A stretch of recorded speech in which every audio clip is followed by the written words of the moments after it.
Nesse programa, retomamos ao estúdio aqui para conversar com a gente. Nós convidamos a atual coordenadora do PPGE, a professora Luciane Mulazani dos Santos, para falar mais do funcionamento do PPGE. Então, professora, obrigado a esse convite aceito e retornando ao estúdio aqui da Biblioteca Universitária da UDESC. Estamos no terceiro andar, utilizando um estúdio montado e disponibilizado para a universidade, né, uma universidade pública e de qualidade, para a gente conversar um pouco mais sobre o funcionamento do programa de pós-graduação e aquilo que a gente estava falando antes, né, Michele? O que mais a gente pode saber sobre o tamanho desse programa? Sim, um detalhamento, né? Isso. Bora lá então, vamos conhecer um pouquinho mais do PPGE. Então eu vou apresentar aqui para vocês algumas informações que dá um pouquinho essa dimensão do que é o programa. Bom, o PPGE, Programa de Pós-Graduação em Educação. Nós ofertamos 2 cursos, como a gente já sabe, né? Já comentamos, o curso de mestrado em Educação e o curso de doutorado em Educação. A nossa sede fica aqui no Campus 1 da Universidade do Estado de Santa Catarina, em Florianópolis, no Centro de Ciências Humanas e da Educação, a FAED. Então, essa é a nossa localização física. Nós somos um curso presencial, que isso significa, né, que então todas as atividades, as disciplinas acontecem de modo presencial aqui no campus. Bom, hoje, no segundo semestre de 2024, nós temos 56 alunas regularmente matriculados no curso de mestrado e 109 discentes regularmente matriculados no curso de doutorado. Então, esses são alunos regulares que passaram por um processo de seleção, né, e ingressaram no curso de mestrado ou no curso de doutorado. Além desses, nós temos 96 alunos e alunas, né, que estão cursando disciplinas como alunos especiais, que é aquele caso, né, em que uma pessoa pode cursar uma disciplina antes de ingressar, como forma de aproximação do programa, e depois, inclusive, no final recebe um certificado, né, de conclusão dessa disciplina, que depois que ingressa pode validar, né, como uma disciplina cursada. A primeira turma, então falando um pouquinho sobre os egressos, quem sai do PPGE. A primeira turma formada, né, de alunos do mestrado é de 2008. E de lá para cá, então, nós temos 290 mestres formados pelo PPGE. E o curso de doutorado, a primeira turma de egresso de 2015.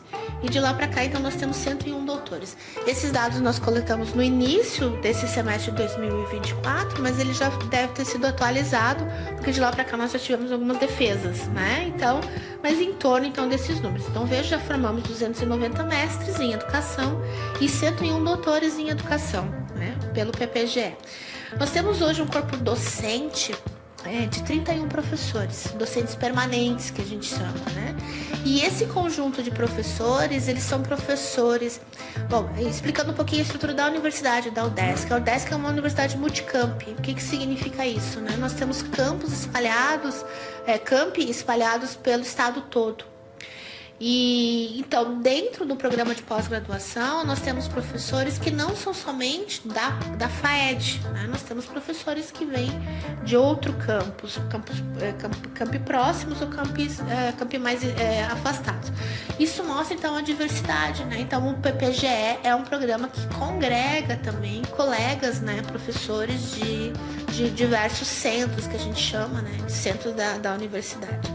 Além desse conjunto de alunos de mestrado e de doutorado, nós temos no momento 6 pós-doutorandos em curso. Então, o que é o pós-doutor, né? O pós-doutor é aquela pessoa que já terminou, já tem o seu título de doutor e quer seguir numa complementação da sua formação, né? E faz, então, se vincula a um programa de pós-graduação, né? Para ter uma supervisão, para realizar um pós-doutorado.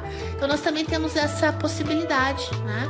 Nós temos recebido bastante colegas interessados, professores doutores interessados em fazer o pós-doutorado no PPGE. E sempre sob a supervisão, né, de um professor, assim como o aluno de mestrado e de doutorado tem um orientador, né, quem vem fazer o pós-doutorado vem sob a supervisão de um professor. Bom, então eu acho que isso dá um pouquinho essa dimensão, né? Esse tamanho do programa. Nós somos um dos maiores, nós estamos dentre os maiores programas de pós-graduação da universidade, da UDESC. Né? Em termos de quantidade de alunos, em termos de quantidade de professores. Então, nós somos ali, se não o maior, né, dentre os maiores. Nós temos uma nota, que é a nota atribuída pela CAPES, né? Cada ciclo de 4 anos, nós temos um programa nota 5. Né? O que mais que eu poderia contar aqui para vocês? Professora, essa nota ela vai até 7. Ok. Isso. Deixa eu ver o que mais que eu posso contar para vocês. Acho que é a respeito de uma estrutura, né? Então, como é que a gente se organiza? A gente se organiza em torno de linhas de pesquisa, né? Então, que essas linhas de pesquisa, elas dão... elas servem para guiar, servem para situar, né? Ou para congregar as pessoas, os discentes, os docentes em torno de temas específicos, né? Que unem aí no que se refere a realizar as suas pesquisas, a realizar os seus projetos. Nós temos 3 linhas. Que a gente já falou, que a gente já falou, mas que estão no site do PPGE. Perfeito. E dentro dessas linhas, eu acho que até eu só vou citar rapidamente, porque eu acho que vale a pena a gente deixar aqui registrado, né?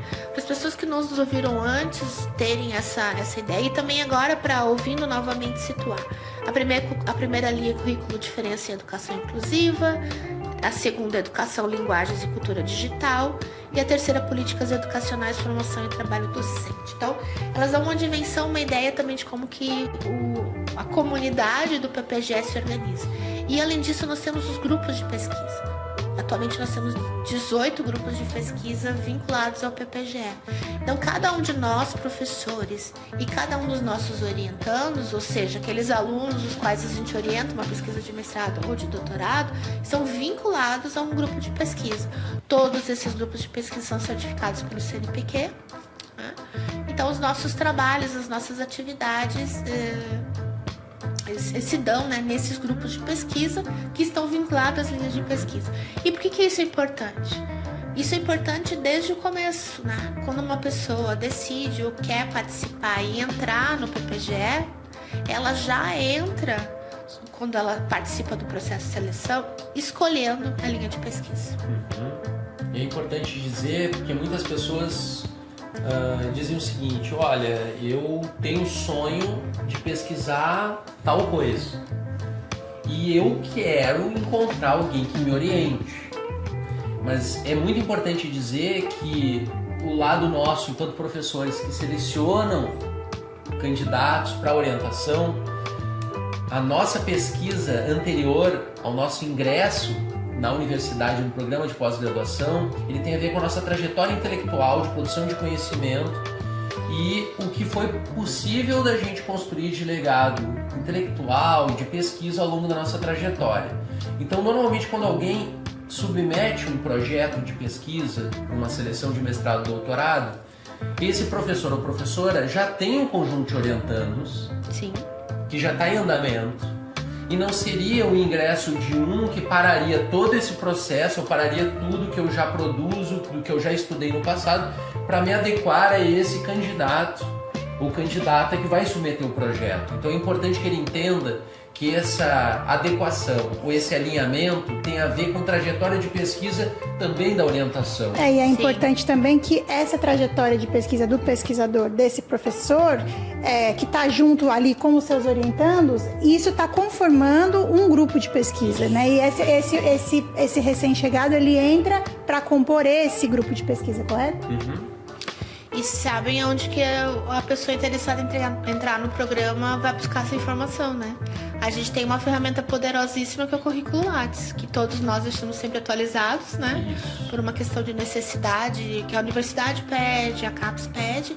Então, a melhor maneira de alguém conhecer toda essa trajetória nossa, os nossos grupos de pesquisa, os nossos grupos atuais de orientandos, é olhar os nossos Currículos Lattes. Inclusive porque lá tem os grupos de pesquisa e dá para saber pesquisar esses grupos de pesquisa também na plataforma do CNPq de grupos de pesquisa, né? E entender um pouquinho o que significa, o que é esse grupo, quais são os componentes, quem compõe esses grupos. Isso, são 2 plataformas diferentes, né? Então é até importante explicar para quem não conhece. A gente fica falando aqui de plataforma Currículo Lattes, né? Mas eventualmente pode ter alguém que não sabe ainda, né? Que está iniciando agora no campo da pesquisa.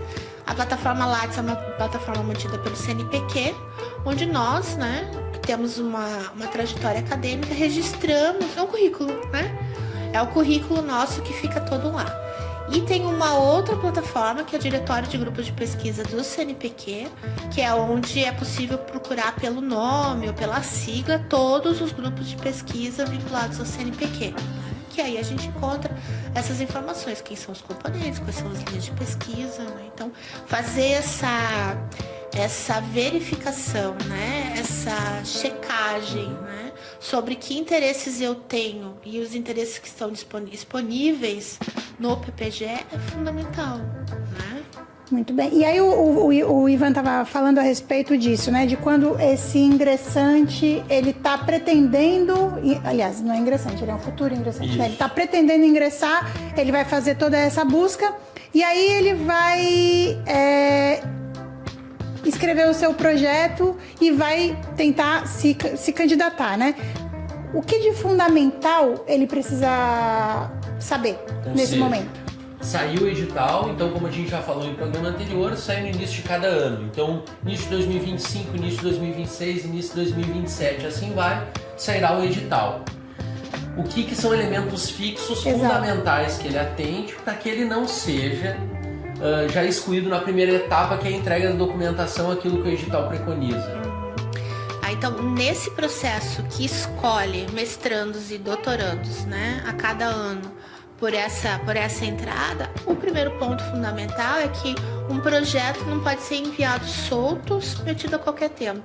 Precisa esperar um edital e uma chamada, né? Que, como você falou agora e a gente já tinha comentado, é anual, né? Então, a gente normalmente divulga no primeiro semestre, no início do primeiro semestre de cada ano, ou seja, nos primeiros meses do ano, essa chamada, ela fica publicada no site, né? Ela é pública para que as pessoas conheçam o teor, as regras, né, desse processo, para que a seleção aconteça nesse primeiro semestre. E como você comentou, Ivan, as pessoas ingressam, né, os novos alunos de mestrado e doutorado ingressam, começam suas aulas no segundo semestre, né? Nós tivemos uma turma que entrou agora em agosto.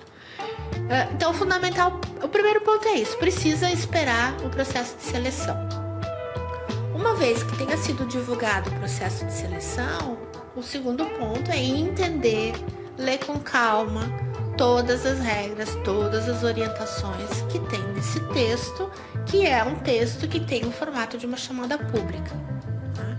E lá o que vai estar escrito, né? Quais documentos você precisa enviar, quais serão as etapas desse processo de seleção, como é que vai ser feita a avaliação desse processo de seleção, de que forma vai ser divulgado o resultado, há prazo para recursos, então quantidade de vagas reservadas para as ações afirmativas. Então, é preciso conhecer e entender, e quando for participar, enviar os documentos exatamente da forma como está escrito no edital. Qualquer coisa que seja feita diferente do que está escrito ali pode implicar na desclassificação de um candidato, né? O que significa isso de dizer enviar exatamente como está lá, né? Enviar o documento correto, no formato correto, da forma como solicitado, né? Porque faz parte da seleção a observação, né? Observar todos esses critérios. O segundo ponto, então, explicando um pouquinho como é que funciona, como é que se dá a construção desse edital, quem faz, né? Bom, nós temos uma comissão, o estudo é feito de uma maneira colegiada, decidida. Alguns detalhes acabam mudando de um ano para outro, porque a gente vai aperfeiçoando, né, com experiências anteriores, mas essencialmente uma coisa que não muda, e aí eu acho que respondo a tua pergunta, Michele, fundamental, é que precisa submeter um projeto de pesquisa. E o que é um projeto de pesquisa? É você, como alguém que quer entrar no mestrado ou no doutorado, dizer o que você quer fazer, como você pretende fazer, que resultados você quer alcançar, né? E o que você vai estudar para alcançar aquele objetivo ou aquele resultado, né? E, claro, listar as bibliografias que você estudou. Então, um projeto de pesquisa, ele é fundamental no processo de seleção. Por quê? Porque quem vai ler esse projeto tem que identificar nessa leitura que o candidato escreve bem, que o candidato teve uma ideia que é coerente com a proposta adequada a um programa de pós-graduação em educação, que aquele projeto é adequado a um projeto de mestrado ou de doutorado, né? Que ele evidencia que a pessoa sabe o que é fazer uma pesquisa, sabe o que precisa ter um projeto de pesquisa. Então, com isso eu quero dizer, é fundamental uma preparação prévia. Você tinha comentado, acho que no programa anterior, né, Ivan? Não se escreve um projeto de pesquisa assim do dia para a noite, né? Principalmente quando você quer participar de um processo de seleção. Então é preciso um tempo dedicado a isso. É por conta disso que nós divulgamos o edital com antecedência, né? Com alguma antecedência de alguns meses de antecedência, para que a pessoa tenha preparação para participar do processo. Mas ouso dizer aqui que essa antecedência que a gente coloca, ela não é a ideal e a suficiente, né? Mas é o que a gente consegue fazer de acordo com os nossos trâmites internos. Mas então o que isso quer dizer? Que a pessoa pode se preparar com muito mais tempo antes, né? Como fazer isso? Conhecendo os editais anteriores, é uma possibilidade. Então, se hoje alguém interessado acessar o site do PPGE e for lá e encontrar o processo de seleção de 2024, vai encontrar o edital e vai encontrar, por exemplo, o que se pedia para o projeto de pesquisa. E aí também, da mesma forma que a documentação, é preciso enviar um projeto de pesquisa exatamente no formato que está indicado no edital. Inclusive com a quantidade de páginas que está lá, porque é um critério de seleção, né? Nós, quando vamos avaliar todos os processos que a gente recebe, os projetos que a gente recebe, e devo lembrar também um dado que eu apresentei na nossa última conversa, que nós tivemos cerca de 350 pessoas inscritas no último processo de seleção para 50 vagas, né? Então isso significa que quando a gente vai fazer a avaliação dos projetos que recebemos, nós temos que colocar, por uma questão de justiça, legitimidade do processo e honestidade, todos os critérios que a gente estabelece no edital têm que ser observados, né? Isso significa, por exemplo, que se o edital disser que o projeto de pesquisa pode ter até 12 páginas e eu mandar um projeto de pesquisa com 13 páginas, eu estou automaticamente excluído da possibilidade de ser avaliado. É isso? Já na primeira etapa. Já na primeira etapa.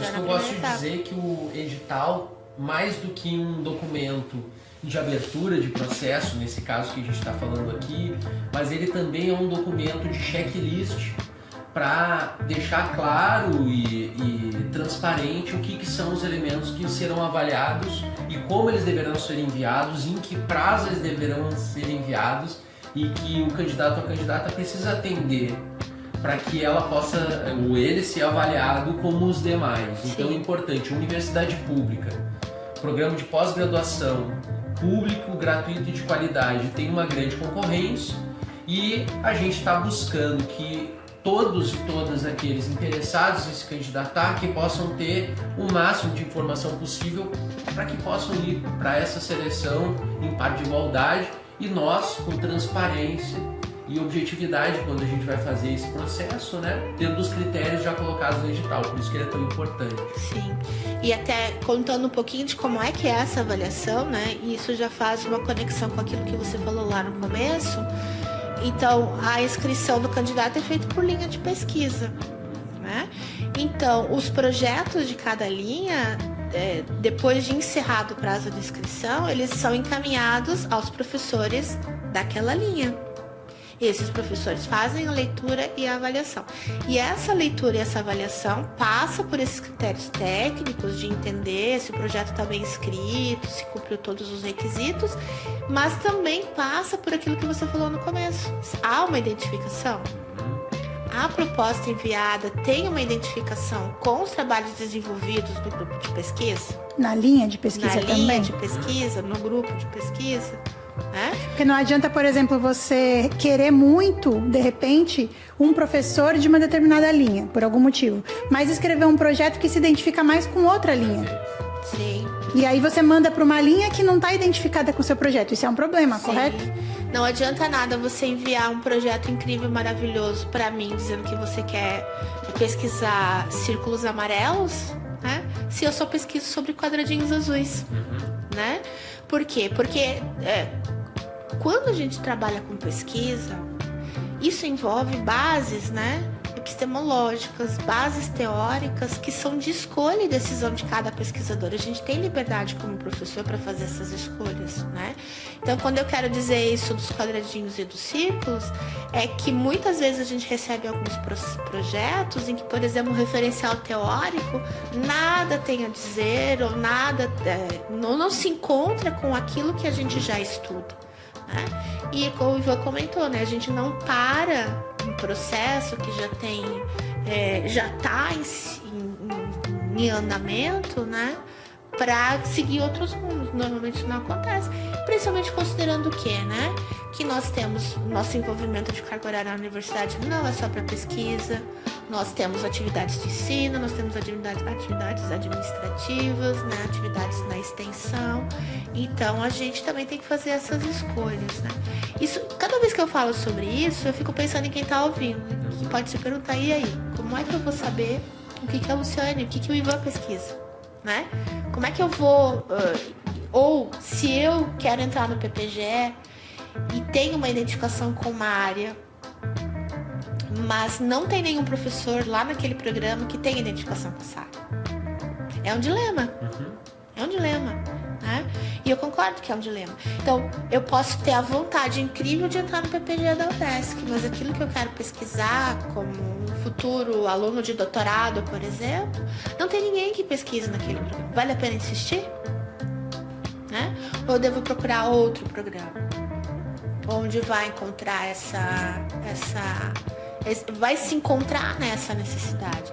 Isso pode parecer cruel, né? É triste a gente comentar, mas é a realidade, né? Mas ou de repente também é a oportunidade que essa pessoa pode ter de olhar para aquilo que o programa de fato realiza e tentar fazer interlocuções que o aproximem, né? Sim. Também não é tão restrito, me parece, não é isso?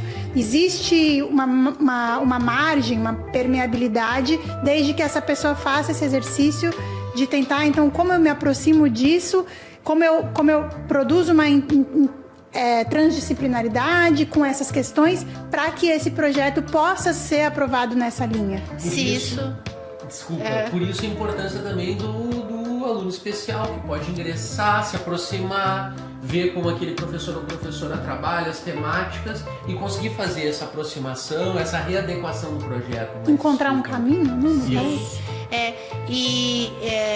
Só que isso que a Michelle falou, ela tem que vir sinalizado pra gente no projeto de seleção.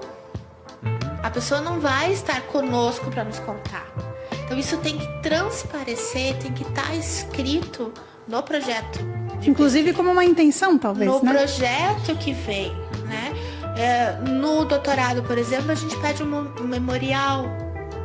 A gente tem pedido, né? Então, pode ser que isso mude para um próximo processo de seleção, porque algumas coisas a gente ajusta, mas quando se pede um memorial, é o momento do pesquisador também se colocar, né? Então, assim, eu não quero dizer que a pessoa que quer entrar no PPGE forçosamente para conseguir fazer o seu curso de mestrado e doutorado precisa se adequar, se encaixar, né? Esses termos que podem querer dizer que a pessoa tem que se adequar e querer fazer algo que ela não quer.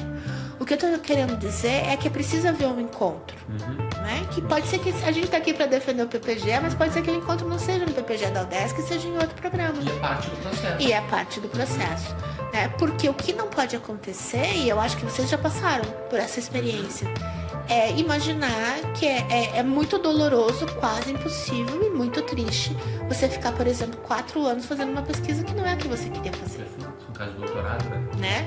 Ou também no nosso caso como orientadores, passar tanto tempo orientando uma pesquisa que não era a que você queria orientar e que muitas vezes você nem concorda com algumas bases teóricas, ou com algumas conclusões, ou alguns encaminhamentos que vem acontecendo ali, né? E por que é importante? Pode ser polêmico falar sobre isso, sabe, gente? Mas eu acho importante a gente falar, principalmente quando a gente ouve algumas questões relacionadas a como se dá um processo de seleção. Do tipo, eu tinha um projeto incrível, um projeto maravilhoso, foi aprovado numa universidade X, mas não foi aprovado no UDESC, ou foi aprovado aqui e não foi aprovado em outra universidade. Como assim o meu projeto era tão bom? Sim, o seu projeto é bom, mas não encontrou eco, não encontrou aderência, né? Não deu essa combinação. Pode acontecer, inclusive, de ter. Então, vou dar o meu exemplo aqui. Minha área é educação matemática. Eu recebo projetos para minha área, mas acontece alguma coisa e eu acabo sem disponibilidade para orientar, né? Por alguma razão, porque já excedi a quantidade máxima, ou porque a minha vida acadêmica e profissional seguiu outro rumo e eu não posso mais pegar. Então não significa que o projeto é ruim, né? Então é fundamental ter essa. E a gente eu fico imaginando em quem quer entrar, né? É realmente importante olhar o currículo Lattes, né? Realmente importante olhar os títulos dos trabalhos que já foram orientados, né? Ler os artigos publicados, ler as teses e dissertações orientadas, porque ali você vai, de repente, se não era exatamente o que você estava pensando, pode ser acontecer aquilo que a Michelle falou. Lendo os trabalhos já orientados ou lendo sobre aquela pessoa, você cria alguma identificação, né?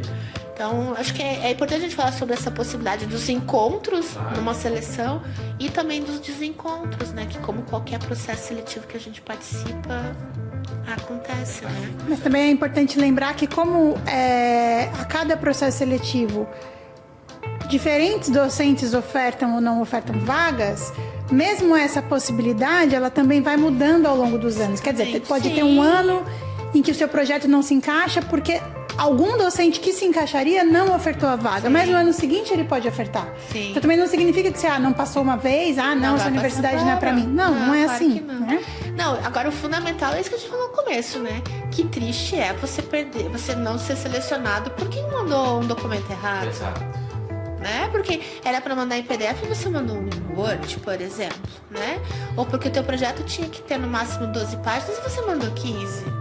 Ou você mandou também em JPEG, né? De repente, depende do, sei lá, RG ou alguma coisa que você pode mandar em JPEG. Era para ser PDF, você mandou em JPEG. Algo bem simples, então, acho que a né? gente pode ficar nessa super dica de ouro, né?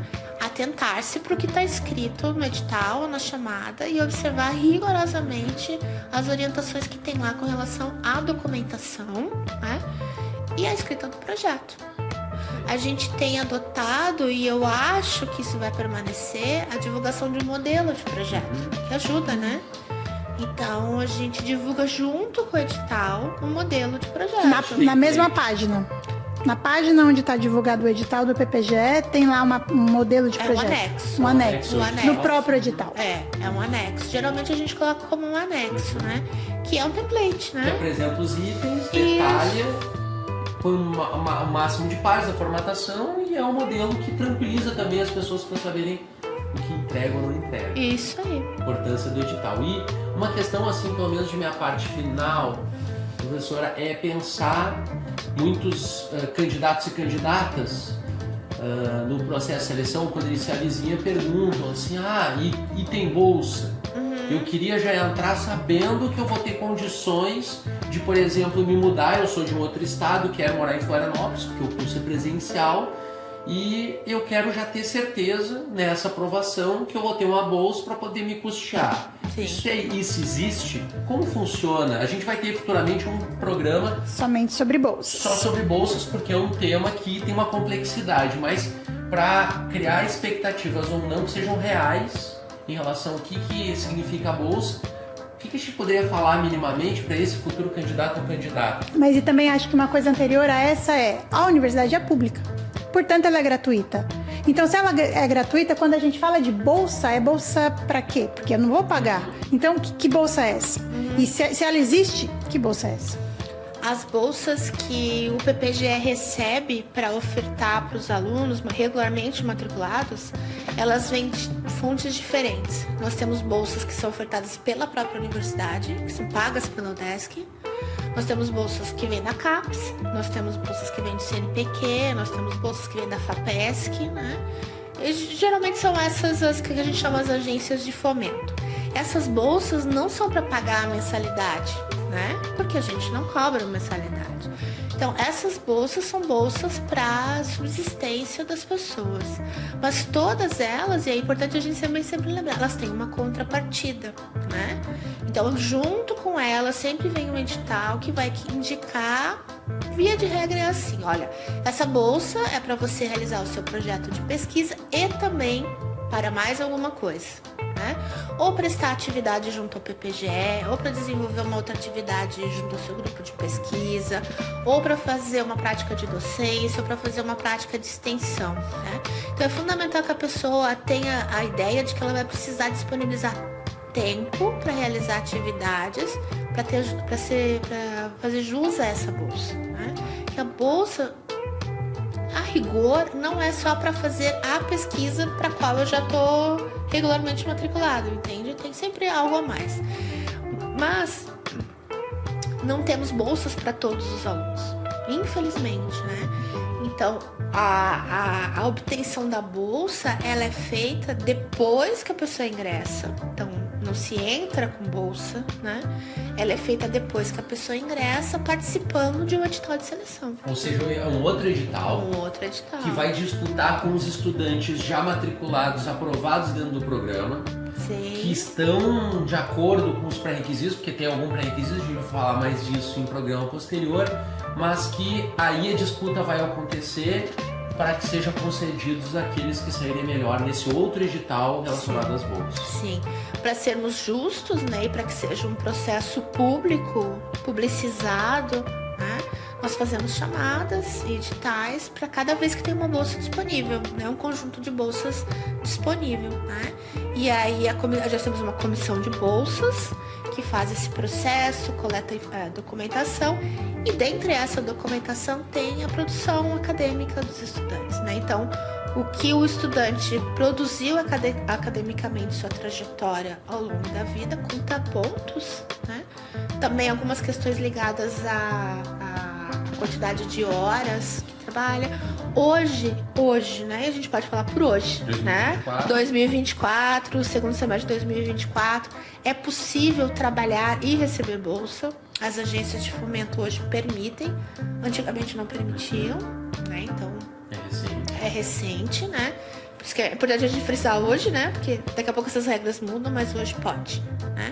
Então ela é para ajudar a permanência do estudante no curso de pós-graduação, mas é para aqueles que concorrem aos editais e são selecionados, né? Porque nós não temos bolsas para todos. Mas então é importante que, por exemplo, um estudante que a gente está no segundo semestre de 2024, o estudante quer prestar o próximo edital, que vai sair no começo do ano para o ano que vem.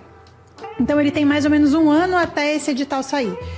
E uma vez que ele seja aprovado nesse edital, se ele for aprovado para ingressar, ele está interessado na bolsa. Então ele vai querer prestar o outro edital que não tem nada a ver com o edital de ingresso. Ou seja, se ele ficar em primeiro lugar no edital de ingresso, não importa, porque a bolsa é um outro processo, não é isso? Mas ele está interessado. Ele tem esse tempo e ele pode, como uma dica importante, começar a pensar na sua produção acadêmica. Ou seja, se ele tem uma baixa produção acadêmica, artigos publicados em revistas, participação em eventos, ele já pode começar a mexer as suas ferramentas, mexer os seus pauzinhos para participar de um evento, escrever um trabalho, né, para uma revista, se juntar com um amigo, escrever um artigo como primeiro autor ou como segundo, para que ele consiga já ir arrumando a sua produção para lá na frente ter mais chances de conseguir essa bolsa. Sim, fundamental. Porque faz parte, né, do processo de seleção. Agora é bom esclarecer que nós temos uma quantidade fixa de bolsas, né? Então, se um aluno de doutorado ele consegue uma bolsa e ele vai ficar com essa bolsa por 4 anos, essa bolsa só vai ser liberada depois que ele defender, né? Porque as bolsas, elas, uma vez que a pessoa defende, ela deixa a bolsa.